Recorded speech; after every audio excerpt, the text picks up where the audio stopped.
ଖଲିକୋଟ 2 ଲକ୍ଷ ଲୋକଙ୍କ ଭିତରେ ପ୍ରତିଦିନ ଯିବା ଆସିବା ଚାଲିଛି। କେତେ ସଂସାରରୁ ଯାଉଛନ୍ତି, କେତେ ସଂସାରକୁ ଆସୁଛନ୍ତି। ଏ ଖବର ରଖୁଛନ୍ତି ଗୃହ ପରିବାର ବା ସାହି ପଡ଼ିଶାର ଲୋକେ। କିନ୍ତୁ ଯେଉଁଦିନ ମାଗୁଣୀ ସଂସାର ଛାଡ଼ି ଚାଲିଗଲା, ସେଦିନ ଖବରଟା ଖଲିକୋଟର ପୁରପଲ୍ଲୀ ସବୁଆଡ଼େ ବ୍ୟାପିଗଲା। ଯେ ଶୁଣିଲା ସେ ମୁହୂର୍ତ୍ତେ ହେଲେ ନୀରବ ରହି ଦୁଃଖରେ କହିଲା, ମାଗୁଣୀ ଚାଲିଗଲା। ଆହା, ବିଚାରା ଚାଲିଗଲା। ମାଗୁଣୀ କିଏ? ଖଲିକୋଟର ସେ ରାଜା ନୁହେଁ, ଏକଥା ନିଶ୍ଚୟ। ସେ ରାଜ୍ୟର ରାଜା ନୁହେଁ, ଏକଥା ସମସ୍ତେ କହିବେ। ସେ କର୍ମୀ ନୁହେଁ, ଏକଥା ସମସ୍ତେ ଜାଣନ୍ତି। ସେ କେବେ ସତ୍ୟାଗ୍ରହରେ ଯୋଗ ଦେଇନାହିଁ, କିଏ ରାଜାଙ୍କୁ ଖଜଣା ଦେଇନାହିଁ, ତା ବେକରେ କିଏ ଫୁଲମାଳ ଲମ୍ବାଇ ନାହିଁ, କି ସେ କାହା ଗଳାରେ ମାଳା ଲମ୍ବାଇ ଦେବା ଦରକାର ପଡ଼ିନାହିଁ। ଜନସମୁଦ୍ର ଭିତରେ କରତାଳି ଗହଳରେ ବକ୍ତୃତା ଦେଇନାହିଁ। ସେ କେବଳ କରିଛି ଗୋଟିଏ କାମ, ମୁଣ୍ଡ ଝାଳ ତୁଣ୍ଡରେ ମାରି ଜୀବନ ପଥରେ ଲଢ଼େଇ କରିଛି। ସେ ଲଢ଼େଇ ଦେଶ ପାଇଁ ନୁହେଁ, ଜାତି ପାଇଁ ନୁହେଁ, ତାହା ନିଜର ପେଟ ଚାଖଣ୍ଡ ପାଇଁ।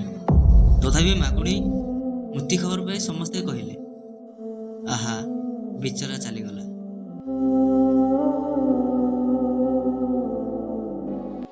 ଗଡ଼ରେ ପଚାରିଲେ ସମସ୍ତେ କହିବେ, ମାଗୁଣୀ କିଏ? ଦୂର ଜଙ୍ଗଲ ତଳ ପଲ୍ଲିଗାଁରେ ମଧ୍ୟ ତାର ପରିଚୟ ମିଳିପାରିବ। ମାଗୁଣୀ ଖଲିକୋଟର କେହି ନୁହେଁ, ସେ ଜଣେ ଶଗଡ଼ିଆ। 2ଟା ବଳଦ ଓ ସେ, ଏ ତିନି ମିଶି ଗୋଟିଏ ସଂଘ ଗଢ଼ିଥିଲା, ଯାହାକି 2 ଲକ୍ଷ ଲୋକଙ୍କ ମନକୁ ଛୁଇଁଗଲା। ପ୍ରତିଦିନ ଖଲିକୋଟ ଗଡ଼ରେ ସୂର୍ଯ୍ୟ ଉଏଁ ଓ ସୂର୍ଯ୍ୟ ଅସ୍ତ ହୁଏ। ଘନ ଘୋର ବର୍ଷା ଦିନେ ଲୋକ ସୂର୍ଯ୍ୟ ନ ଦେଖି ମାଗୁଣୀକି ଦେଖି ବେଳ ଜାଣନ୍ତି।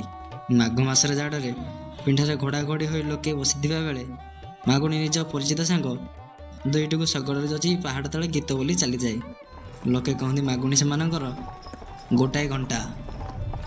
ବର୍ଷା ଦିନେ ବର୍ଷା ଘୁଞ୍ଚି ଯାଇପାରେ, ଖରା ଦିନେ ଖରା ତାତି ଉଣା ହୋଇପାରେ, କିନ୍ତୁ ମାଗୁଣୀର ଶଗଡ଼ ଦିନେ ହେଲେ ବନ୍ଦ ହୋଇନାହିଁ। ସେ କହେ, ରାଜା ଘରେ ଯୋଡ଼ା ମୋଟର କାର ଅଛି ସତ, କିନ୍ତୁ ତାପରେ ଇଞ୍ଜିନିୟର ନାହାନ୍ତି। ତା ଶଗଡ଼ ରାଜାଘର ମୋଟରଠୁ ବଳେ। 12 ବର୍ଷର ଅତି ପରିଚିତ ସାଥୀ କାଳିଆ ଓ କୋସରା। ବଳଦ ଉପରେ ସେ ହାତ ମାରି ଆଉଁସି ଦେଲେ ତା ଗାଡ଼ିରେ ପକ୍ଷ ଦିଆ ହୁଏ। ଯେତେବେଳେ ସେ ଶଗଡ଼ ଉପରେ ହସି ଗୀତ ପଦେ ବୋଲିଦିଏ, ରାମ ଯେ ଲଇ କ୍ଷଣ ଗଲେ ମୃଗ ମାରି, ତାର ମୋଟର ଚାଲେ। ସେତେବେଳେ ଶ୍ୟାମଳଦରୁ ପତ୍ର ତଳେ ଗିରି କନ୍ଦରା ଭିତରେ ପ୍ରତିଧ୍ୱନି ଉଠେ। ଅର୍ଦ୍ଧସୁପ୍ତ କୁକୁଟ କୁମ୍ଭାଟ ତାକୁ ଉତ୍ତର ଦିଅନ୍ତି। ପଲ୍ଲୀର ବୁଲା କୁକୁର ଦଳ ଚମକି ଉଠି ଗାଁରେ ଚହଳ ପକାଇ ଦିଅନ୍ତି। ଘଡ଼ ଘଡ଼ ଶବ୍ଦରେ ଶଗଡ଼ ଚାଲିଯାଏ ଷ୍ଟେସନ ଅଭିମୁଖେ। 50 ବର୍ଷର ମାଗୁଣୀ 12 ବର୍ଷର ସାଥୀ ବଳଦଙ୍କୁ ଧରି ଯେତେବେଳେ ଭଡ଼ା ବୋହି ଚାଲେ, 70-80 ବର୍ଷ ତଳର କାହାଣୀ ପରି ବହିଯାଏ। ସେ କହେ ଆଗ ତା ନିଜ କଥା। ତାର କେବେ ବାପା ମା ଥିଲେ, ସେ କେବେ ସୁଖରେ ପଢ଼ି ଖଟରେ ଶୋଉଥିଲା, ସେ କେବେ ଘରେ ବସି 2 ଓଳି ପେଟ ପୂରେଇ ଖାଉଥିଲା, ଆଉ ଜଣଙ୍କର ମଧୁର ବଚନ ଶୁଣି ସକଳ ଦୁଃଖ ଭୁଲି ଯାଇଥିଲା। ସେ ଗଢ଼ିଥିଲା ଗୋଟେ ସ୍ୱପ୍ନ ରାଜ୍ୟ। ସେ ରାଜ୍ୟରେ ସେ ଥିଲା ରାଜା। ରାଣୀ କରି ଯାହାକୁ ଆଣିଥିଲା, ଜୀବନଟାକୁ ସେ ହସି ହସି ନଚାଉଥିଲା। ତାର ଅଧର ତଳେ ସେ ଅମୃତ ପିଉଥିଲା। ତାର ଚାହାଣୀ ଭିତରେ ସେ ଜଗତ ଦେଖୁଥିଲା। ତାର ନିଶ୍ୱାସରେ ସେ ସୁବାସ ବାରୁଥିଲା ଓ ତାର ପାଦ ତଳେ ସେ ଫୁଲ ଫୁଟିବାର ଦେଖୁଥିଲା। କିନ୍ତୁ ସେ ସ୍ୱପ୍ନ ତାର ବେଶୀ ଦିନ ରହିଲା ନାହିଁ। ସ୍ୱପ୍ନ ହୋଇ ହସି ହସି ଚାଲିଗଲା ଏ ସଂସାର ସେ ପାଖକୁ। ଏପାଖେ ଏ 2ଟି ବଳଦ ଗାଁରୁ ଷ୍ଟେସନକୁ, ଷ୍ଟେସନରୁ ଗାଁକୁ ଦିନକେ 2 ଥର ଯାଇ ତାକୁ ଆର ଜନ୍ମରେ ଭେଟିବାକୁ ଚେଷ୍ଟା କରୁଥିଲେ। ଶଗଡ଼ ବୋହିଲା ବେଳେ ଏକଥା ସେ ସମସ୍ତଙ୍କୁ ଶୁଣାଇ କନ୍ଦେଇ ପକାଏ। ନିଜେ 2 ଟୋପା ଲୁହ ନିଜର ଚିରାକାନିରେ ପୋଛି ଦେଇ ବଳଦ ଉପରେ ହାତ ମାରି ପୁଣି କହେ, ଆଉ ଗୋଟିଏ ଗଳ୍ପ। ଲୋକଙ୍କ ବାଟ ସରିଯାଏ, କିନ୍ତୁ ତା ଗଳ୍ପ ସରେ ନାହିଁ। ସେ କହେ, ତା ଶଗଡ଼ରେ ନ ବସିଛି କିଏ? ବସିନଥିଲେ ବସିନଥିବେ ଖଲିକୋଟର ରାଜା। ତୁ ଦେବାନ କହ, ମ୍ୟାନେଜର କହ, ଓକିଲ କହ, ମହାଜନ କହ, ଏପରିକି ମହାତ୍ମାଙ୍କ ଭକ୍ତ ପର୍ଯ୍ୟନ୍ତ କହ, ସମସ୍ତେ ବସିଛନ୍ତି ତା ଶଗଡ଼ରେ। ଏସବୁ କଥା କହିଲା ବେଳେ ସେ ଏଡ଼େ ଉତ୍ସାହରେ କହେ ଯେ ବେଳେବେଳେ ବଳଦ 2ଟା ଠିଆ ହୋଇଗଲେ ମଧ୍ୟ ସେମାନଙ୍କୁ ଅଡ଼ାଏ ନାହିଁ। ଜାଣିପାରିଲେ କହେ, ଏ ପଶୁ ଗୁଡ଼ାକ ମଧ୍ୟ ଏକଥା ଶୁଣିବାକୁ କାନଉଛନ୍ତି।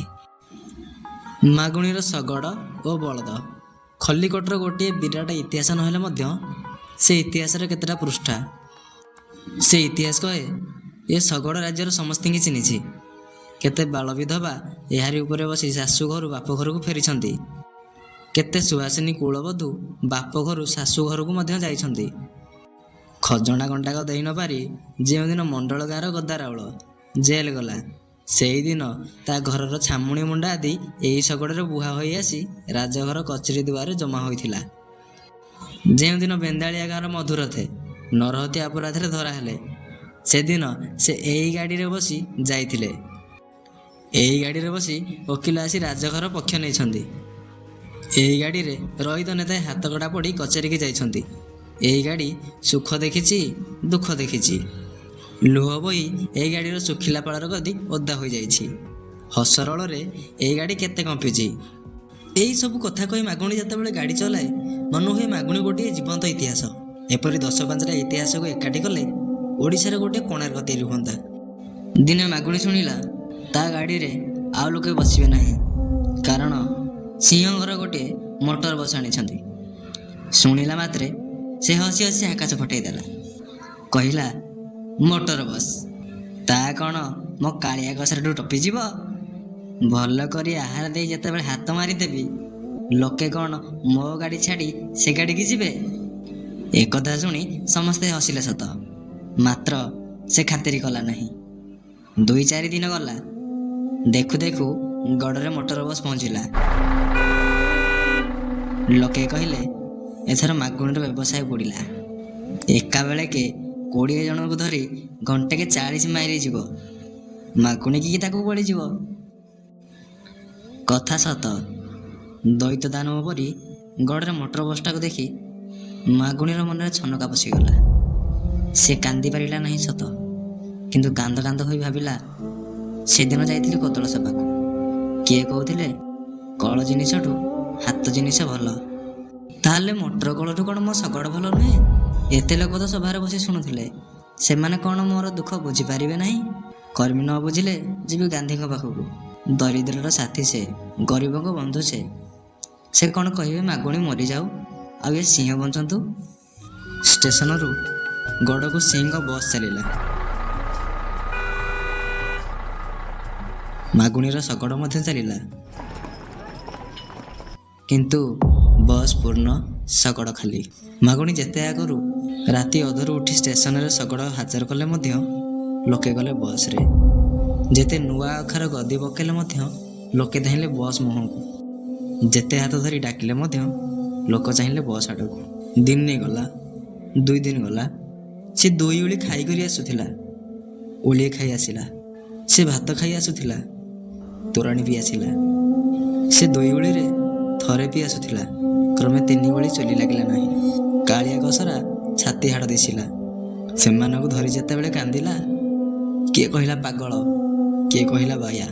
ତାପରେ ଯେଉଁଦିନ ମାଗୁଣିର କୁଡ଼ିଆ ଦ୍ୱାର ଭାଙ୍ଗି ଗାଁ ଲୋକେ ତା ଶବ କାଢ଼ିଲେ, ଦେଖିଲେ ଛିଣ୍ଡା କତରା ତଳେ 5 ବାଡ଼ି ଖଣ୍ଡିକ ଶୁଆଇ ଦେଇ ମାଗୁଣି ଆଖି ବୁଜି ଦେଇଛି। ମଶାଣିରେ ନିଆଁ ଜଳିଲା, ଆକାଶରେ ପକ୍ଷୀ ଉଡ଼ି ଧୂଆଁ ପାର ହେଲେ।